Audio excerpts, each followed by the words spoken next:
8 November 2016નો એ દિવસ અને એ પછીના ઘણા મહિનાઓ સુધી લોકોને પડતી મુશ્કેલીઓ અત્યારે પણ ભૂલાઈ નથી અને તે વચ્ચે આ સમાચાર સામે આવતા જ આ રિપોર્ટ સામે આવતા જ લોકો હવે ચર્ચાઓ કરી રહ્યા છે ફરી એક વખત નોટબંધી થશે કે શું કારણ કે 2000ની એક પણ કરન્સી નોટ 2019 અને 2020 થી છાપવામાં નથી આવી સર્ક્યુલેશન પણ 2000ની નોટનું ઘટ્યું છે અને કેવા આંકડા પણ સામે આવ્યા છે मार्च 2018 अंते रूपिया 2000 करन्सी नोटનું सर्क्युलेशन 33,632 लाख હતું પરંતુ 2019 માં તેનો ઘટાડો થયો 32,910 લાખ નોટનું સર્ક્યુલેશન નોંધાયું અને માર્ચ 2020 ના અંતે તો તે વધુ ઘટીને 27,398 લાખ પર પહોંચ્યો એટલે વેલ્યુની દ્રષ્ટિએ પણ 2000 ની નોટનો હિસ્સો ઘટ્યો છે અને રિઝર્વ બેંકે પણ કબૂલાત કરી લીધી છે કે 2000 ની નોટ છાપવાની જ બંધ છે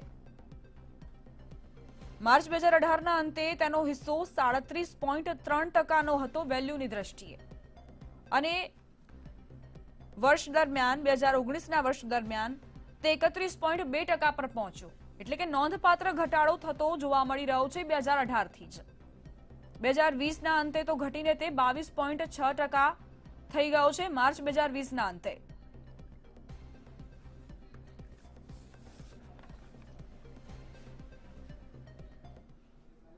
तो आज विषय पर चर्चा करवा माटे हमारी साथे जोड़ाई गया है नयन परीख अर्थशास्त्री है तेओ અને સાથે જ આશિષ ઝવેરી વેપારી અગ્રણી જોડાઈ ગયા છે દિલીપ ગોહિલ સિનિયર પત્રકાર આપ તમામનું સ્વાગત છે નયનજી પહેલા આપની પાસે આવવા માંગીશ એક અર્થશાસ્ત્રી તરીકે આપ શું વિચારી રહ્યા છો કારણ કે 8 નવેમ્બર 2016 ના દિવસે નોટબંધી થઈ અને તે પછી અનેક મહિનાઓ સુધી તેની અસર જોવા મળી હતી અને હવે ફરી એક વખત આ જ પ્રકારે લોકોનો શ્વાસ અદ્ધર થઈ રહ્યો છે શક્યતાઓ તો નહીવત છે જ પરંતુ અફવાઓનું બજાર પણ ક્યાંક ગરમ છે અને લોકો પણ ચિંતા કરી રહ્યા છે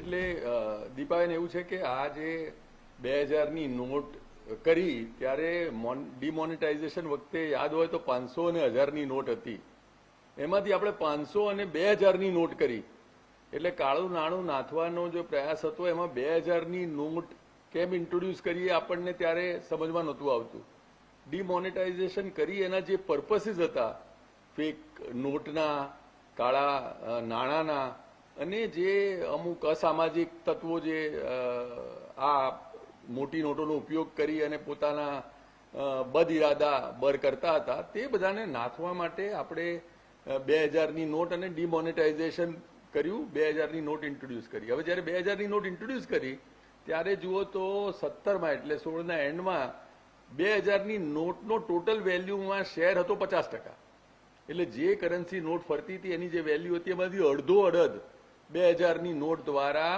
સંતોષાતી હતી હવે એ જે ઘટીને અત્યારે તમે કહ્યું એમ સાવ 22% એટલે અત્યારના વખતમાં 22% થઈ ગયું છે ગયા વર્ષનો આખો જે રિઝર્વ બેંક ઓફ ઇન્ડિયાનો રિપોર્ટ કહ્યો એમણે કહ્યું કે 19-20માં એમણે એક નોટ 2000 રૂપિયાની છાપી નથી એટલું જ નહીં જે બેંકો 2000 રૂપિયાની નોટ ઇસ્યુ કરે એમને પણ ઓલમોસ્ટ કહેવામાં આવ્યું છે કે તમને 2000ની નોટ નહીં મળે એટલે આપણે અત્યારે બેંકમાં જઈએ અને નોટ માંગીએ તો 2000ની નોટ મળવાની શક્યતા નહીવત છે આપણા જે એટીએમ મશીન છે એમાં પણ 500 અને 200 રૂપિયાની નોટ મળે પણ 2000 રૂપિયાની નોટ મળે નહીં એવી ઇનફોર્મલ પ્રકારની એક વ્યવસ્થા આપણે છેલ્લા વર્ષથી જોઈ રહ્યા છીએ અત્યારે આ વર્ષે ઓગસ્ટમાં આવી ગયા તો આ વર્ષમાં પણ હજુ સુધી 2000ની નોટ એકે છપાઈ નથી એટલે કાળે ક્રમે જે આ 50% આપણી જે કરન્સીમાં હિસ્સો હતો 2000નો અત્યારે 22% થયો એ આ રીતે જો ઘટાડતા જાય તો ત્યાં વાંધો નથી પણ જો કોઈ અવિચારી પગલું જેમ તમે કહ્યું જેની શક્યતા નહીવત છે અને ના જ લેવાવું જોઈએ પણ જો એવું કંઈ પગલું લેવાયું કે જે અત્યારે નોટ છે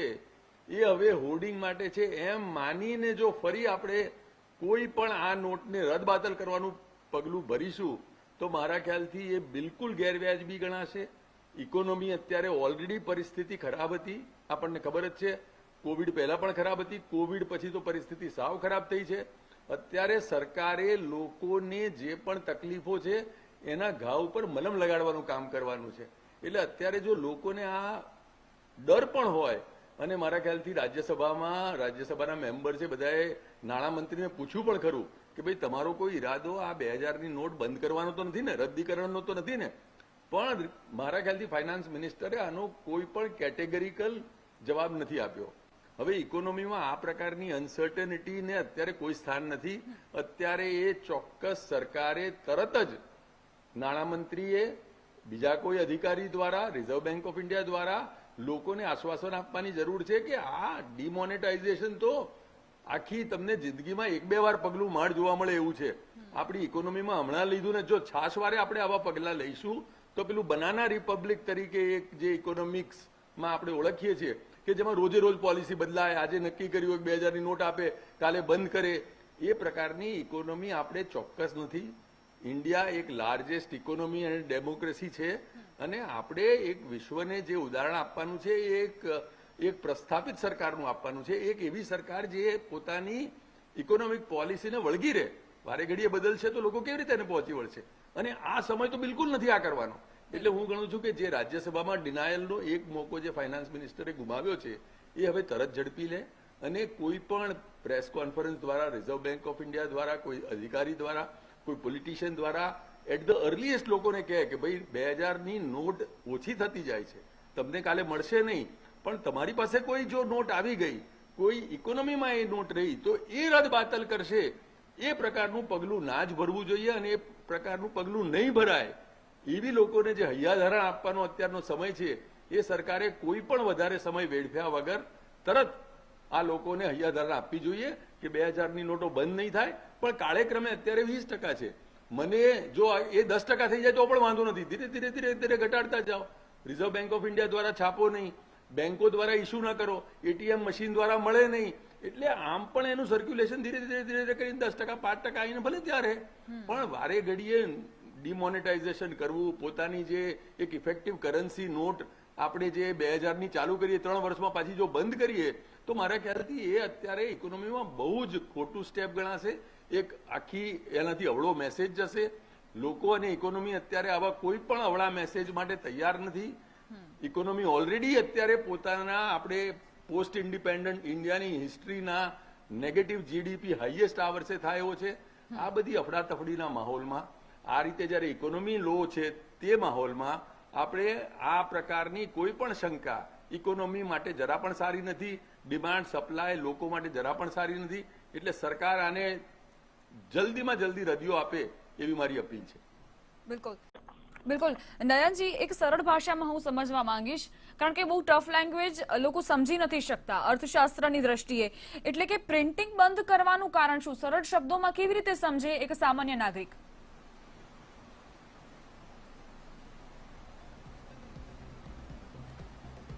જો પ્રિન્ટિંગ બંધ કરવાનું કારણ એટલું જ કે આ નોટનો વ્યાપ વધે નહીં એ બાબતમાં સરકાર કટિબદ્ધ છે અને એ જરૂરી છે. કારણ કે 2000ની નોટનો જેમ આપણા મિત્રએ કહ્યું એમ એક પર્પસ હતો કે ભાઈ ત્યારે 500ની નોટ છાપીને પહોંચી વળાય એવું નહોતું. આપણે 2000ની નોટ છાપવાની જરૂર જ હતી તરલતા લાવવા માટે, ઇકોનોમી ચાલતી રહે એના માટે. પણ હવે જે આગળ આપણે છાપવાનું બંધ કર્યું છે એ એક step in the right direction છે. કરવા જેવું જ હતું. એમ જે આપણે દર વર્ષે જેમ ચલણમાં જુઓ તો 37 લાખ કરોડ હતી, એ પછી 27 લાખ થઈ ગઈ 2 વર્ષમાં. એટલે દર વર્ષે 10% નોટ આપણે ફિઝિકલી ઓછી કરતા જઈએ છીએ અને 2-3 વર્ષમાં જે વેલ્યુમાં ચલણ 50% હતું એ હવે 22% થઈ ગયું. આ હું ગણું છું કે કન્ટિન્યુઅસલી ઘટાડીએ એ બહુ જ સારું છે. હજુ 22માંથી હું ગણું છું 10% થાય અને એથી લોકોને મદદ થશે. ના છાપવાની બાબતથી મદદ થશે. બેંકો તમને 2000ની નોટ નહીં આપે, બહુ જ સારું છે. બેંકો તમને એટીએમ મશીનમાં ખાલી 500 અને 200ની નોટ આપે, એ step in the right direction છે. કારણ કે આપણે 2000ની નોટ ખરેખર તો ડિમોનેટાઇઝેશન વખતે કેમ કરી એ જ સમજમાં નતું આવ્યું. આ એક કારણ સિવાય કે તમે 500ની નોટ બંધ કરો છો, 1000ની નોટ બંધ કરો છો, 2000ની નોટ આપો તો કાળું નાણું સંગ્રહ કરવાની લોકો માટે ઉપરથી એક વિશેષ વ્યવસ્થા કરતા હોઈએ એવું લાગ્યું. એટલે એ પરિસ્થિતિ આપણે જો કદાચ નોટો છાપવા માટે ના પહોંચી વળવાના એક પ્રયાસ રૂપે કરી હોત તો ઠીક છે, એ ટેમ્પરરી ચીજ હતી. હવે જે ઘટાડતા જાય છે બરાબર છે. મારા હિસાબે આમાં સ્પષ્ટીકરણ જો સરકારે આપવાનું હોય તો એમણે એટલું જ આપવાનું છે. કારણ કે ઓલરેડી રાજ્યસભામાં આ સવાલો પૂછાઈ રહ્યા છે કે ભાઈ તમે મારી પાસે 2000ની નોટ હોય તો એ રદ બાતલ તો નહીં ગણાય ને. સરકારે એ જ કહેવાનું છે કે 2000ની નોટ અમે રદ બાતલ નહીં કરીએ. ડિમોનેટાઇઝેશન 17માં કર્યું હતું, 16માં. હવે ફરી કંઈ આટલા તરત અમે લોકો ડિમોનેટાઇઝેશન કરવાના નથી. કોઈ પણ રીતે ડિમોનેટાઇઝેશનનો પર્પઝ પણ સર્વ નહોતો થયો. એટલે સરકારે અત્યારે એ જ કહેવાનું છે કે 2000 નોટનું રદ્દીકરણ નહીં થાય. 2000 note would remain a legal tender from the government of India. એટલે 2000 ની નોટ તમે ગમે ત્યાં કોઈને આપો તો એને એ ઓનર કરે જ છૂટકો. એ કેન્સલ ના થાય એ બહુ જ જરૂરી છે. કારણ કે અત્યારે બી આપણે જો 22% વેલ્યુ ટોટલ કરન્સી જે ફરતી હોય એમાં 2000 રૂપિયાની છે તો એમાં કોઈ બી અફડાતફડી કરવાનો અત્યારે માહોલ જ નથી. અત્યારે તો ખરેખર હું કહું છું એમ મલમ લગાડવાનો ટાઈમ છે. અત્યારે ઉદ્યોગ વેપાર કઈ પરિસ્થિતિમાંથી ગુજરી રહ્યા છે એ આપણે સમજવાની જરૂર છે. છેલ્લા આપણે ઇન્ડિપેન્ડન્ટ ઇન્ડિયા થયા પછી 3 વાર જીડીપી ગ્રોથ નેગેટિવ થયો હતો. આ ચોથી વાર અત્યારે સૌથી મેક્સિમમ નેગેટિવ ગ્રોથ થયો છે. એટલે આપણે ઇન્ડિપેન્ડન્ટ ઇન્ડિયાના સૌથી ખરાબમાં ખરાબ વર્ષથી પસાર થઈ રહ્યા છીએ. ઉદ્યોગોની કમર તૂટી ગઈ છે. લોકો પાસે અત્યારે સ્પેન્ડિંગ પાવર નથી. લોકો માનસિક રીતે ઓલરેડી તાણમાં છે, ભયમાં છે, કોઈને ખર્ચો કરવો નથી, ડિમાન્ડ લો છે. આ બધી પરિસ્થિતિમાં જો વળી આપણે કહીશું કે 2000 રૂપિયાની નોટ પણ હવે નથી તો એક નવી અફડાતફડી ઊભી થશે. એક અમારા જે માળી કે ડ્રાઈવર પાસે 2000 રૂપિયાની નોટ હોય એને પણ ચિંતા થશે કે હવે હું આ ક્યાં નાખવા જવું, પાછી લાઈનો, પાછી બેંકમાં દોડધામો, એ બધું કરવાનો અત્યારે બિલકુલ સમય નથી. એટલે સરકારે એક સ્પષ્ટતા જ કરવાની છે કે ભાઈ અમે લોકો છાપવાના નથી, બરાબર છે. અને એ સરકારે કઈ નોટ છાપવી કઈ નોટ નહીં છાપવી એ લોકોને જણાવવાની જરૂર જ નથી. આ તો આરબીઆઈ પોતાના રિપોર્ટમાં સમયે સમયે જાહેર કરે અને આપણને ઓલરેડી ખબર જ છે કે હવે 2000 ની નોટો છપાવવાની નથી. અને કાળે ક્રમે એનો શેર જે છે એ ઘટતો ઓલમોસ્ટ નામશેષ થઈ જશે કે પછી 2000 ની નોટ ભાગ્યે જ તમને જોવા મળશે. જેમ અમેરિકામાં આજે હાઈ ડિનોમિનેશનની નોટ છે, હું કોઈ વાર $50 ની નોટ જો અમેરિકામાં જઈને આપું છું તો પેલો મારી સામે જોવા માંડે છે કે ભાઈ તમે કેવી રીતે આટલી મોટી ડોલરની નોટ આપો. એટલે $50-100 ની નોટ ભલે છે પણ તમને કોઈ રીતે જવલ્લે જે નોટ જોવા મળે ને જુએ તો પેલો બી હબકી જાય કે કેમ આ તમે મને આપો છો, ક્રેડિટ કાર્ડ કેમ નથી આપતા. આપણે ત્યાં પણ 2000 નોટની એ જ દશા થશે. પણ કોઈ પણ અવિચારી પગલું આને કેન્સલ કરવાનું અને આની રદ્દીકરણ કરવાનું અને ડિમોનેટાઇઝેશન કરવાનું 2000 નું એ નથી કરવાની સરકાર. એ લોકોને હૈયાધારણ આપવાની જરૂર છે. રાજ્યસભામાં આપણા મેમ્બર ઓફ પાર્લામેન્ટ બધા પૂછી રહ્યા છે, ત્યાં આપણી પાસે મોકો છે, બીજી બધી રીતે મોકો છે.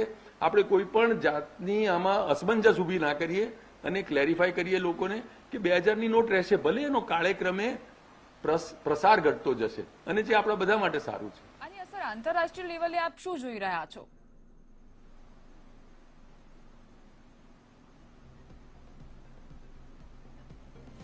આંતરરાષ્ટ્રીય લેવલે જો આપણે 2000 ની નોટ મારા ખ્યાલથી જો નાબૂદ કરીશું તો હું એને કહું છું, મેં આગળ જેમ કહ્યું હતું મારામાં એમ, હું આપણી જાતને અને ઇન્ડિયાને એક બનાના રિપબ્લિક તરીકે ઓળખાય એવો ભય છે મને. એટલે આપણે બનાના રિપબ્લિક એટલે એવા રિપબ્લિક જે નાના નાના હોય અને જે પોતાને મન ફાવે એ પ્રમાણેના નિર્ણયો બદલ્યા કરે. એટલે આજે એક નિર્ણય લે, પાછો થોડી વાર રહીને બદલી કાઢે, પાછી ફરી પાછો એ નિર્ણય લે, પછી પાછું બીજું ભલે બદલી નાખે.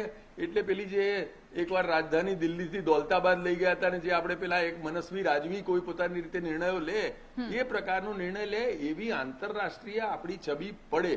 પણ મને લાગતું નથી કે આપણે એવું કરીએ. પણ જો કરીએ તો આંતરરાષ્ટ્રીય ક્ષેત્રે અત્યારે આપણી જે છબી એક ડેવલપિંગ ઇકોનોમી તરીકે, એક largest democracy which was growing at the highest rate તરીકે આપણી જે એક શક્તિશાળી રાષ્ટ્રની છબી ઉભી કરવાની આપણી પાસે તક છે એ સાવ જ ખરડાઈ જશે જો આ કરવા જઈશું તો. આમ પણ આપણો જીડીપી ગ્રોથ અત્યારે નેગેટિવ ચાલવાનો છે, આમ ભારતને તકલીફ છે અને એમાં વળી જો આપણે કઈ આવું બનાના રિપબ્લિક જેવું સ્ટેપ કર્યું કે ભાઈ આ 2000 ની નોટ 2-3 વર્ષ પહેલા આપી હવે કેન્સલ કરી તો આપણે કાલે શું કરીશું? આપણે આપણી વિશ્વાસનીયતા આંતરરાષ્ટ્રીય માર્કેટ પર ટોટલ ગુમાવીશું. એટલે અત્યારે જેમ ચાઇનાથી અમુક ઉદ્યોગો આપણે અહીંયા ઇન્ડિયામાં આકર્ષવાની કોશિશ કરીએ છીએ કે ભાઈ દુનિયામાં ગમે ત્યાંથી યુનિટ હોય તો come in India, make in India વગેરે જે આપણો કેમ્પેઇન છે એને આનાથી તો મોટી થપાટ વાગશે. જો આપણે આવું કરીશું તો એ તો આપણે ત્યાં લોકો આપણો બિલકુલ આંતરરાષ્ટ્રીય બજારમાં વિશ્વાસ નહીં કરે. અને એટલે જ મને વિશ્વાસ છે કે સરકાર આવું નહીં કરે અને આની શક્યતા તમે પણ જેમ કહ્યું એમ નહીવત છે. પણ એ અંગેની પણ જે પણ આવી થોડી એક ગેરસમજ સર્જાવાની શક્યતા છે એને આપણે ધડ મૂળથી નાબૂદ કરવી જોઈએ.